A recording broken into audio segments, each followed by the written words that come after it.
নমস্কার, তনুর গল্প সম্ভারে আমি তনুশ্রী তোমাদের আবারও স্বাগত জানাই। আজকে আমার নিবেদন আমার তোমার সবার প্রিয় লেখক সুজন দাশগুপ্তের একেনবাবু সিরিজ বই থেকে নেওয়া একটি ছোট গল্প, হারানো প্রাপ্তি। প্রত্যেকবারই আমি তোমাদের জানাই যে গল্পটা শুনতে যদি তোমাদের ভালো লাগে তাহলে একটা লাইক করে দিও এবং তোমাদের পরিচিতদের সাথে ও প্রিয়জনদের সাথে শেয়ার করো। কিন্তু আমার চ্যানেলে লাইকটা একটু কমই আসে। একটু কেন, খুবই। হয়তো তোমাদের শুনতে ভালো লাগে না, সেই জন্য তোমরা লাইক করো না। কিন্তু তবুও আমি বলবো, যদি ভালো লাগে, তাহলে একটা লাইক করে দিও।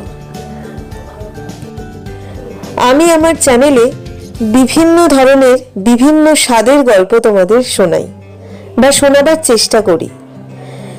যদি তোমাদের ভালো লাগে গল্পগুলো শুনতে, বা যারা এখনো পর্যন্ত আমার চ্যানেলটাকে সাবস্ক্রাইব করোনি তারা অবশ্যই আমার চ্যানেলটাকে সাবস্ক্রাইব করে দিও এবং পাশে থাকা বেল আইকনটি প্রেস করে দিও।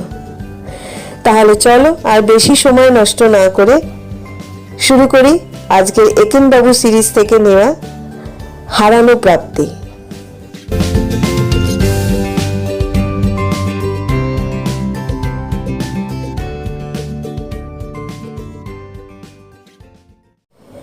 ওয়াশিংটন ডিসি গিয়েছিলাম একেনবাবুর উৎসাহে। উনি স্মিথসোনিয়ান মিউজিয়াম কখনো দেখেননি। আমার আর প্রমথর অবশ্য ওটা আগেই দেখা। তাও একেনবাবুর ঘ্যানঘ্যানানিতে উত্তপ্ত হয়ে দুদিন ওয়াশিংটন ডিসিতে কাটিয়ে রবিবার বিকেলে ট্রেনে ফিরেছি। এই ট্রেনটা ধরে অনেকেই উইকেন্ডের শেষে নিউ ইয়র্কে ফেরে, তাই কামরাটা মোটামুটি ভর্তি। যেখানে বসেছি সেখানে দুটো সিট মুখোমুখি। একদিকে একেনবাবু একা বসেছেন, উল্টো দিকে সিট দুটোতে আমি আর প্রমথ। ফিলাডেলফিয়া স্টেশনে এক ভদ্রলোক উঠে একেনবাবুর পাশে এসে বসলেন। লম্বা সুগঠিত চেহারা, চোখে চশমা, চুলে একটু একটু পাক ধরেছে। বয়স মনে হলো 60-এর কোঠায়। আমাদের দিকে তাকিয়ে মৃদু হেসে হ্যালো বললেন। আমরা এতক্ষণ বাংলায় বকবক করছিলাম। উনি আসায় তাতে একটু ছেদ পড়ল। সেটা আঁচ করে উনি বললেন, আপনারা স্বচ্ছন্দে নিজের ভাষায় কথা বলুন, আই ডোন্ট মাইন্ড। এটা শোনার পর ওকে উপেক্ষা করে আড্ডা মারা যায় না। ভদ্রলোকের নাম Tim Vander Willen. Ekenbabu as usual ওর প্রশ্নবাণ শুরু করলেন। ভ্যান্ডার দিয়ে অনেক পদবি শুনি স্যার, ভ্যান্ডারপোল, ভ্যান্ডারওয়াল, ভ্যান্ডারউইক। এইগুলোর কি কোনো অর্থ আছে? ভদ্রলোক উত্তর দিলেন, এগুলো ডাচ পদবি। ভ্যান্ডার শব্দটার অর্থ অফ দা, আর উইলেন একটা জায়গার নাম। তার মানে আমার পদবীর অর্থ উইলেনের, অর্থাৎ পুরো নামের অর্থ উইলেনের টিম। Very interesting sir. তার মানে আপনার পূর্বপুরুষ এসেছেন উইলেন থেকে? সম্ভবত, কিন্তু উইলেনের আরেকটা অর্থ হুইল। তাই নাকি? তাহলে আপনার পূর্বপুরুষরা হয়তো চাকা বানাতেন? সবই সম্ভব, খোঁজ করিনি। একেনবাবু পা নাচাতে নাচাতে বললেন, আপনার পূর্বপুরুষেরা ইংল্যান্ডের লোক হলে কিন্তু আপনার নাম হতো হুইলার। তা হতো। ভদ্রলোক মনে হলো একেনবাবুর কথায় বেশ অ্যামিউজড। সকৌতুকে জিজ্ঞেস করলেন, তারা ইন্ডিয়ার লোক হলে কি হতো? ধরে নিচ্ছি আপনারা ইন্ডিয়ান? Yes sir. বলে একেনবাবু মুখ ঘুরিয়ে বাংলায় আমাদের জিজ্ঞেস করলেন, পদবিটা কি হবে স্যার? প্রমথ বিরক্ত হয়ে বলল, এত ফালতু প্রসঙ্গ তোলেন কেন?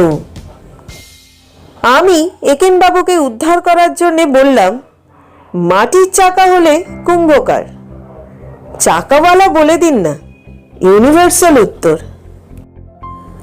কুম্ভকার পদবিটা ভদ্রলোকের বেশ পছন্দ হলো। ধীরে ধীরে কয়েকবার উচ্চারণ করলেন, কুম্ভকার। না, ভ্যান্ডারবিলেনের থেকে এতে অনেক বেশি ঝংকার। পরিচয় পর্বটা আরো এগোলো। ভ্যান্ডারবিলেন সাহেবের কর্মজীবন কেটেছে ব্যাংকিং আর ফাইন্যান্স সেক্টরে। কিছুদিন হলো রিটায়ার করেছেন। এখন থাকেন নিউ জার্সির ট্রেন্টন শহরে। আমি আর প্রমথ নিউ ইয়র্ক ইউনিভার্সিটির সঙ্গে যুক্ত শুনে বললেন, হোয়াট আ কোইন্সিডেন্স! আমিও এককালে ওখানে পড়াশোনা করেছি। একেনবাবুর পরিচয়টা প্রমথ ঠাট্টার ছলে একটু ফলাও করে দিল। মাই গড, আমেরিকায় যে কোনো ইন্ডিয়ান গোয়েন্দা আছে সেটা তো জানতাম না। অফিসিয়ালি অবশ্য এখানে গোয়েন্দাগিরি করার জন্য আসেননি, প্রমথ বলল। এসেছেন ক্রিমিনোলজি নিয়ে রিসার্চ করতে। আই সি, তার মানে আনঅফিসিয়ালি মাঝে মধ্যে গোয়েন্দাগিরি করেন। একেনবাবু তার স্বভাবসিদ্ধ বিনয়ের সঙ্গে বললেন, এরা সবাই করেন স্যার, এরা ছাড়া আমি অচল। How fascinating! ভ্যান্ডারবিলেন সাহেব ওর হাতে ধরা একটা বই দেখিয়ে বললেন, ভেবেছিলাম বইটা পড়ব, কিন্তু এই সুযোগ ছাড়া যায় না। তার মানে? আমরা সবাই অবাক হয়ে ওর দিকে তাকিয়ে আছি। আপনাদের একটা ইন্টারেস্টিং ঘটনা বলবো। আমার নয়, আমার এক কলিগের জীবনে সেটা ঘটেছিল। শুধু ঘটনা না বলে বলা উচিত রহস্যজনক ঘটনা। আপনারা হয়তো ব্যাপারটা ব্যাখ্যা করতে পারবেন। পারবো কিনা জানি না স্যার, তবে শুনতে রাজি। থ্যাংক ইউ বলে ভদ্রলোক শুরু করলেন। আমার এক বন্ধুর নাম রবার্ট ব্রাউন।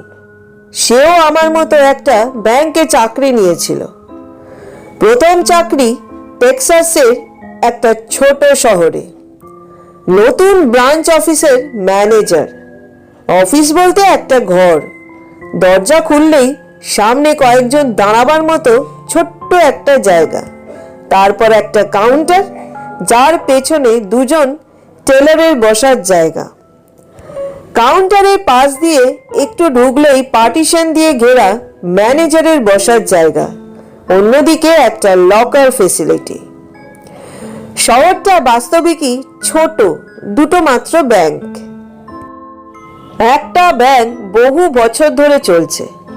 রবার্টের কাজ সেখান থেকে খদ্দের ভাগিয়ে আনা, আর শহরে নতুন যারা থাকতে এসেছে তাদের খদ্দের বানানো। কাজটা মুখে বলা যত সহজ, বাস্তবে তত নয়। খামোকা একটা নতুন ব্যাংকে লোকে অ্যাকাউন্ট খুলবে কেন? তাই অ্যাকাউন্ট খুললেই টেবিল ক্লক, ইলেকট্রিক আয়রন, এইরকম হাবি জাবি নানান জিনিস দেয়া হবে বলে লোকাল নিউজ পেপারে বেশ কয়েকবার বিজ্ঞাপন দিয়ে 1 জুন ব্যাংকের উদ্বোধন হলো। প্রথম যিনি অ্যাকাউন্ট খুলতে ব্যাংকে এলেন তার বয়স বছর 30। কালো চুল, গলার নিচে ঠোঁটের বাঁ পাশে একটা বড় আঁচিল। সুন্দরী হয়তো তাকে বলা যাবে না, কিন্তু হাঁটা চলার মধ্যে একটা কিছু আছে যেটা মনে দাগ কাটে। রবার্টের কাজ অ্যাকাউন্ট খোলানো। মহিলাটি যখন সামনে বসে ফর্ম ভর্তি করছেন, রবার্টের চোখ বারবার পড়ছে ওর আঁচিলটার দিকে। এই আঁচিলটাই ওর মুখটাকে আকর্ষণীয় করে তুলেছে। মহিলাটি $1000 একটা চেক জমা দিয়ে অ্যাকাউন্ট খুললেন, কিন্তু কোনো উপহার নিলেন না। বললেন, ওগুলো লাগবে না, আমার আছে। রবার্ট অনুরোধ করলেন, রেখে দিন না, পরে হয়তো কাজে লাগবে। কিন্তু উনি অনড়। শান্তভাবে বললেন, অন্য কাউকে দেবেন, আপনাদের তো এখন কাস্টমারের দরকার। প্রথম দিন এইটুকুই কথাবার্তা হলো। প্রথম মাসে গ্রাহক সংখ্যা 20-20 বেশি হলো না। সংখ্যায় অল্প বলে প্রত্যেকটি মুখই রবার্টের চেনা হয়ে গেল। জুলাই মাসে 1 তারিখে আবার সেই মহিলা এলেন। এবার আর রবার্টের কাছে নয়, সোজা কাউন্টারে গিয়ে চেক জমা দিলেন। জমা দিয়ে চলে যাবার পথে রবার্টের সঙ্গে চোকাচোকি হতে একটু হাসলেন। রবার্ট একজন নতুন কাস্টমার নিয়ে ব্যস্ত থাকায় ইচ্ছে থাকলেও কথা বলতে পারল না। শুধু বলল, nice to see you again. Same here বলে মহিলাটি চলে গেলেন। এই রকম করে প্রায় 8 মাস কেটে গেল। প্রত্যেক মাসের 1 তারিখে উনি আসেন। রবার্ট অন্য কাউকে নিয়ে ব্যস্ত না থাকলে 2-1টা মামুলি কথাবার্তা হয়, কিন্তু তার বেশি কিছু নয়। সরি, ওর নামটা বলতে ভুলে গেছি, জুডি স্মিথ। ব্যাংকের ম্যানেজার বলে ওর অ্যাকাউন্টের সব খবরই রবার্টের জানা। উনি প্রতি মাসে $1000 একটা চেক জমা দেন। চেকটা আসে ইন্ডিয়ানা শহরের এক ব্যাংক থেকে। অ্যাকাউন্ট থেকে $100 প্রতি মাসে জুডি তোলেন। টাকার এই অঙ্কটা এখন আপনাদের কাছে মনে হবে খুবই অল্প, কিন্তু আমি বলছি 1968 সালের কথা। তখন টেক্সাসে $100 স্বচ্ছন্দে মাস চলে যেত। এর মধ্যে একটা ঘটনা ঘটল। জানুয়ারি মাসের 1 তারিখে জুডি এসে ওর নিয়মিত চেক ছাড়া আরো $10,000 একটা ব্যাংক ড্রাফট জমা দিলেন। তারপর ফেব্রুয়ারি মাসে ওর দেখা নেই। 1 তারিখ গেল, 2 তারিখ গেল, 3 তারিখ চলে গেল। রবার্ট চঞ্চল হয়ে উঠল। যদিও একজন কাস্টমার টাকা জমা দিতে আসছে কি আসছে না তার জন্য রবার্টের এরকম ব্যস্ত হওয়া উচিত নয়, কিন্তু ওর এই না আসাটা রবার্টকে ভীষণ দুশ্চিন্তায় ফেলল। ফেব্রুয়ারির 5 তারিখ দিনটা রবার্টের মনে আছে। সেটা ছিল সোমবার। ভিয়েতনামে খেসানের যুদ্ধ সেই দিনই শুরু হয়।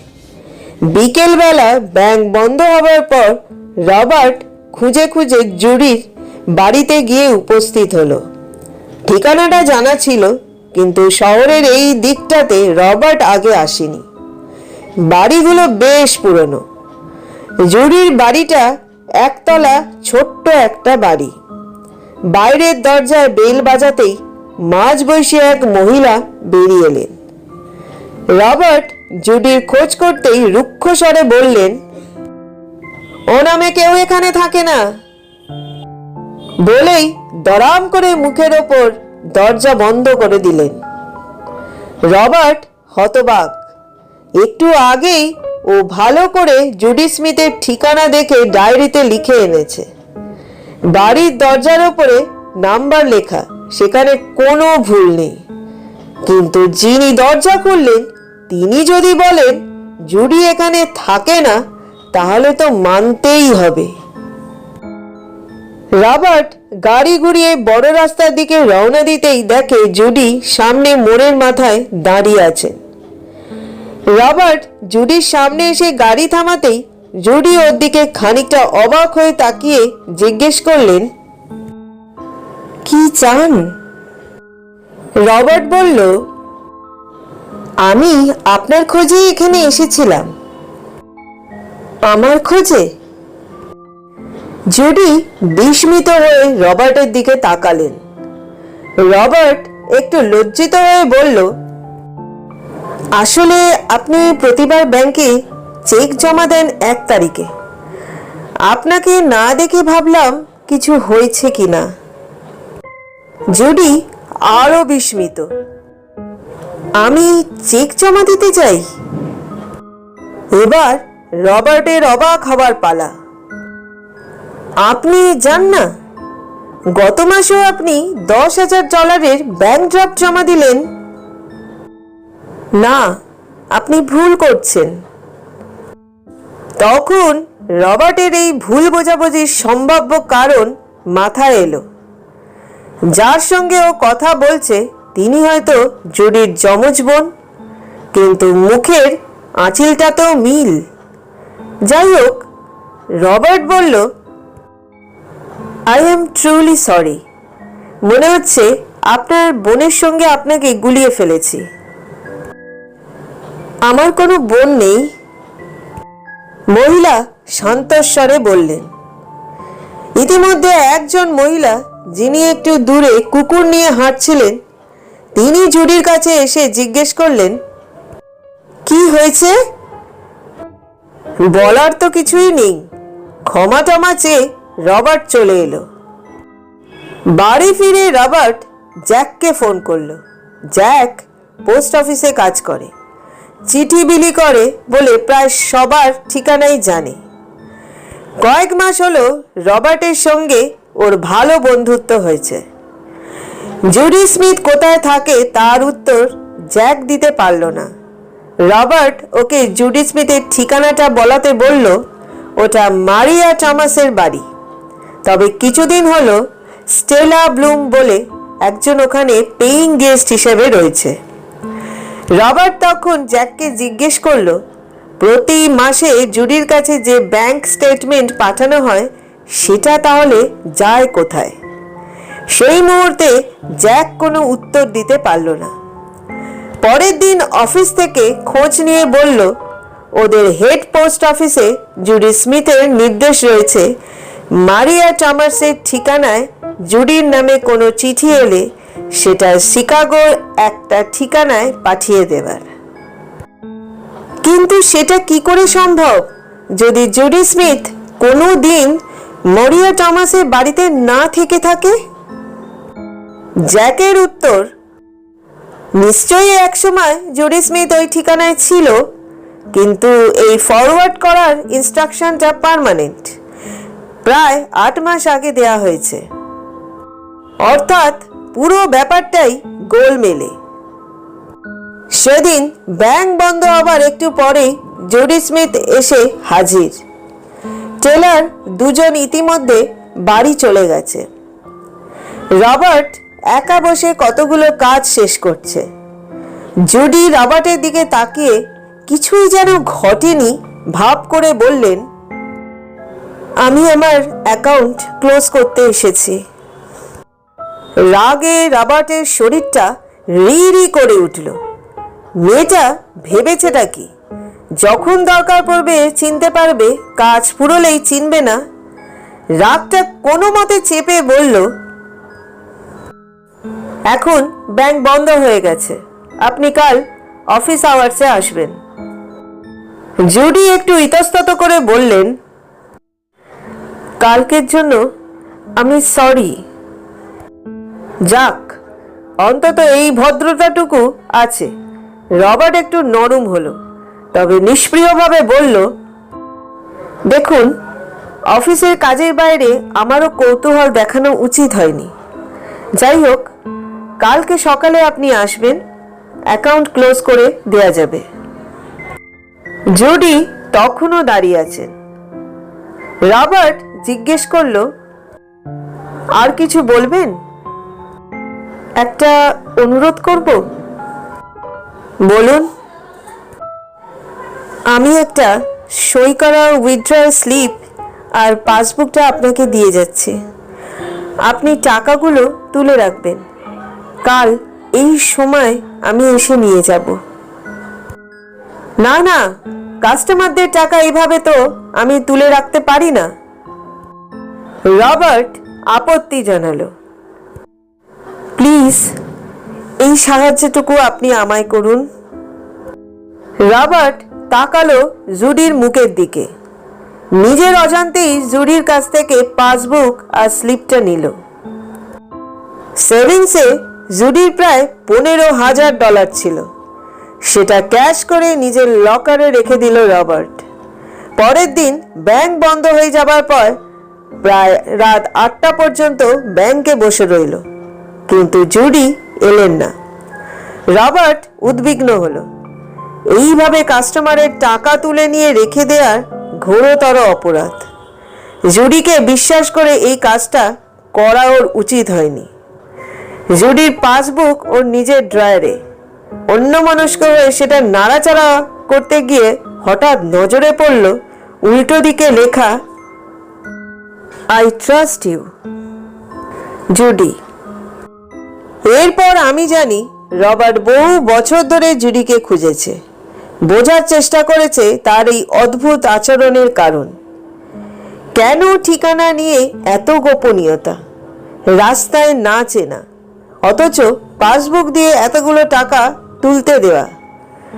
আই ট্রাস্ট ইউ লিখে টাকাগুলো কি অসৎভাবে পাওয়া? কেন টাকাগুলো নিতে এলেন না? Did she get killed? প্রায় 5 বছর ধরে এই ঘটনাটা রবার্টকে মানসিকভাবে তাড়া করে বেরিয়েছে। তারপর কাহিনী শেষ হবার আগেই ট্রেন্টন স্টেশনে ট্রেনটা এসে থামল। মাত্র মিনিট 2-3 থামে এই স্টেশনে। ভদ্রলোক তাড়াহুড়ো করে উঠে কোনো মতে গুড বাই বলে ট্রেন থেকে নেমে গেলেন। 1 মিনিটের মধ্যেই ট্রেনটা আবার ছাড়ল। চোখে পড়ল ভদ্রলোক একজন মহিলাকে চুমু খাচ্ছেন। স্টেশনের আলো ওদের দুজনের ওপর এসে পড়েছে।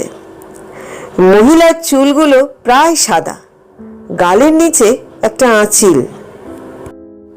রবার্টি যে টিম আমি প্রথম থেকেই সন্দেহ করেছি, তবে গল্পটা বানানো, প্রমথ মন্তব্য করল। পুরোটা হয়তো নয়। আমি বললাম, অবভিয়াসলি উনি প্রথম থেকেই জুডির প্রেমে পড়েছিলেন।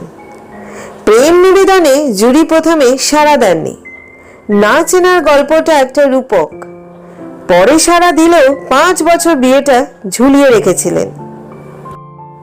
একেনবাবু পা নাচাতে নাচাতে বললেন, হয়তো স্যার টিম সাহেবের সব কথাই সত্যি, নামগুলো ছাড়া। What do you mean? ধরুন স্যার, ওর স্বামী ছিলেন ভয়ঙ্কর অত্যাচারী। তার হাত থেকে নিস্তার পেতে জুডি টেক্সাসে গিয়ে লুকোন। ওর পুরনো ব্যাংকে ইনস্ট্রাকশন দিয়ে যান যাতে মাসে মাসে ওর অ্যাকাউন্ট থেকে একটা চেক ওকে পাঠানো হয়। এর মধ্যে উনি খবর পান যে স্বামী ওর পুরনো ব্যাংকে খোঁজ নিয়ে জেনে গিয়েছেন কোন ব্যাংক থেকে চেকগুলো ক্যাশ করা হচ্ছে। জুডি তখন ব্যাংক থেকে সমস্ত টাকা তুলে অন্য কোথাও অদৃশ্য হবার প্ল্যান করেন। এই সময় টিম সাহেবের ওকে খুঁজতে যাওয়াটা জুডি সন্দেহের চোখে দেখেন, না চেনার ভান করেন। যাই হোক, টাকাটা ওকে তুলতে হবে। ইচ্ছে করে উনি অফিস আওয়ার্সের পরে ব্যাংকে যান, কারণ স্বামী ব্যাংকের খোঁজ পেয়ে থাকলেও ওই সময় জুডিকে সেখানে এক্সপেক্ট করবেন না। পরের দিন টাকা নিতে যাবার আগে হয় ওর সঙ্গে স্বামীর দেখা হয়ে যাবে, অথবা শেষ মুহূর্তে ওর মনে হয় টিম সাহেবও স্বামীর দলে। ওখানে গেলে টাকা তো যাবেই, স্বামীর খপ্পরেও পড়বেন।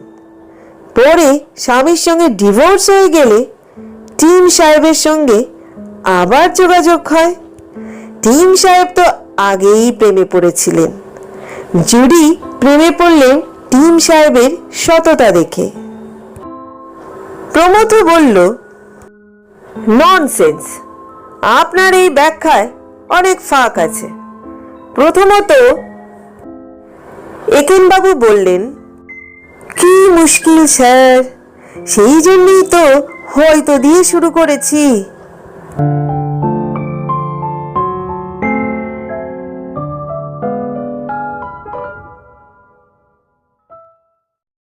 এতক্ষণ তোমরা শুনলে লেখক সুজন দাশগুপ্তের একেন বাবুর সিরিজ থেকে নেয়া একটি ছোট গল্প হারানো প্রাপ্তি। গল্পটা তোমাদের কেমন লাগলো অবশ্যই তোমরা কমেন্ট করে জানিও। আজকের মতো বিদায় নিচ্ছি, আবার ফিরবো আরেকটা নতুন গল্প নিয়ে। সবাই ভালো থেকো, সুস্থ থেকো এবং সুরক্ষিত থেকো।